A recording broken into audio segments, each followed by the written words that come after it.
ஒருத்தன் தவம் செய்கிறான், அரக்கன் அவன். அவன் பேர் துர்கா மா அசுர். காளி அப்படின்னா டப்புன்னு காளி வந்துட்டான். ஆதி பராசக்தியை நான் கொல்ல வேண்டும், எனக்கு உபாயத்தை சொல், நான் அவளை கொல்ல வேண்டும். அவ சிரிக்கிறா, சிரிச்சு சொல்றா, ஆதி பராசக்தியை கொல்ல முடியாது. நீ முடியாதுன்னா நான் கையை வெட்டி போடுவேன்னு கையை வெட்டி போடுறான். முடியாதுறான்னு அவன் போயிட்டான். இவ கழுத்தை வெட்டிட்டான். அவ பதறி ஓடி வந்து கழுத்தை தூக்கி வச்சுட்டு, என்னடா வேணும் உனக்கு, அவளை கொல்வதற்கு உபாயம் சொல். அவள் சொன்ன உபாயத்தை நான் சொல்கிறேன். வானத்திலிருந்து இறங்குவா, அவளை பார், அவ கண்களுக்கு கண்கள் நேராக பார். பார்த்து கெட்ட வார்த்தையில திட்டு. திட்டுனா அவளுக்கு திட்டு பழக்கம் இல்லை, மிரள்வா. தங்கம், தேவதையே, என் சொக்க ரதமே, அப்படி சொல்லி தானே வளர்க்குறாங்க பொம்பளை பிள்ளைய.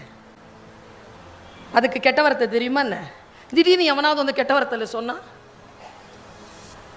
அப்படி அவளுடைய அழகை, அவளுடைய ஒழுக்கத்தை, அவளுடைய நிர்வாகத்தை, அவளுடைய வீரத்தை, அவளுடைய தைரியத்தை, அவளுடைய எல்லா கல்வி ஆற்றல் எல்லாவற்றையும் நிந்தனை செய்கிறாள். நீ செஞ்சா அவ அப்படியே பலம் இழப்பாள். அப்ப நீ என்ன வேணாலும் அவளை செய்யலான்ட்டு அவ போயிட்டான்.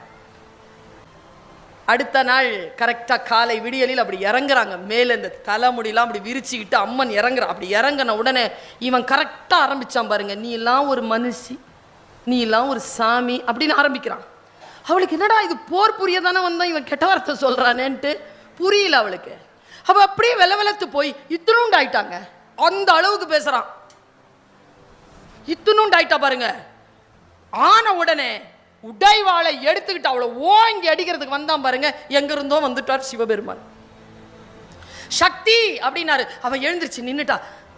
நான் சொல்லுகிறேன் அடி, நீ பேரழகி, நீ நிர்வாகத்தில் சிறந்தவள், நீ ஆற்றலில் உயர்ந்தவள், நீ அறிவில் சிறந்தவள், எழுந்து போராடு அவனோடு. நான் உடனே எழுந்திருச்சு போராடி அப்பவே கொலை பண்றா. அன்றிலிருந்து அவளுக்கு துர்கான்னு பேரு. இப்ப நான் ஏன் இதை உங்ககிட்ட சொல்றேன்? சிவபெருமான்லாம் வந்து காப்பாற்ற மாட்டார்.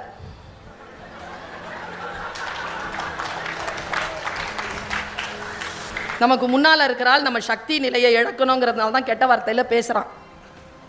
அதை இக்னோர் பண்ணிட்டீங்கன்னா அவனை எளிதிலாக ஜெயித்து கொண்டு போகலாம். எப்படி ஒரு தவறான விஷயத்தை எதிர்கொள்வது? நீங்கள் முடிவு செய்து விட்டீர்கள்னு வச்சுக்கோங்க, என் வாழ்க்கை இது, நான் என்னுடைய சுயமரியாதையுடன் வாழ்கிறேன், என் சுயத்தை யாராலும் தொட்டுவிட முடியாது என்று நீங்கள் எழுந்து நிற்கின்ற பொழுது இந்த உலகத்தில் உங்களை யாராலும் அடிமைப்படுத்த முடியாது, உங்களை யாராலும் கேவலப்படுத்த முடியாது, உங்களை யாராலும் வெல்ல முடியாது என்கின்ற நிலை வருகின்ற பொழுது நீங்கள் பெரிதினும் பெரிது கேள் என்கின்ற நிலைக்கு உயர்கிறீர்கள்.